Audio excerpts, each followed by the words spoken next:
ভারতে পিএইচডি করার প্ল্যান করছেন, তাহলে 2022-এর নতুন নিয়মগুলো কিন্তু আপনাকে জানতেই হবে। পিএইচডি করার জার্নিটা এখন ঠিক কেমন হয়েছে চলুন একবার দেখে নেওয়া যাক। মানে এখন থেকে ভারতের সব পিএইচডি প্রোগ্রাম কিন্তু এই নতুন নিয়ম মেনেই চলবে। তো পিএইচডিতে অ্যাপ্লাই করতে গেলে মিনিমাম যোগ্যতা কী লাগবে দেখে নেওয়া যাক। সংরক্ষিত ক্যাটেগরির আবেদনকারীদের জন্য নম্বরের ক্ষেত্রে কিন্তু কিছু ছাড় রয়েছে।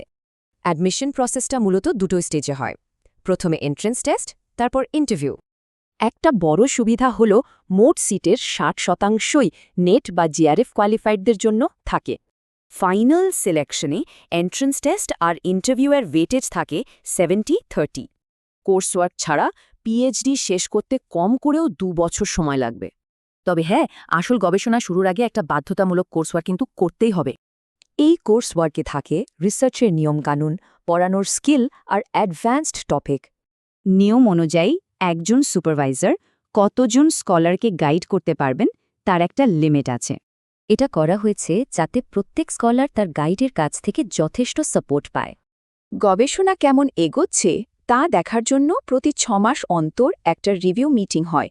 ফাইনাল সাবমিশনের আগে একটা প্রেজেন্টেশন আর প্লেজিয়ারিজম চেক কিন্তু মাস্ট।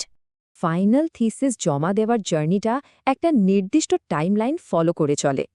থিসিসটা একজন সুপারভাইজার আর অন্তত 2 জন বাইরের এক্সপার্ট মিলে চেক করেন। তাহলে আবেদনের আগে এই জরুরি বিষয়গুলো অবশ্যই মাথায় রাখতে হবে।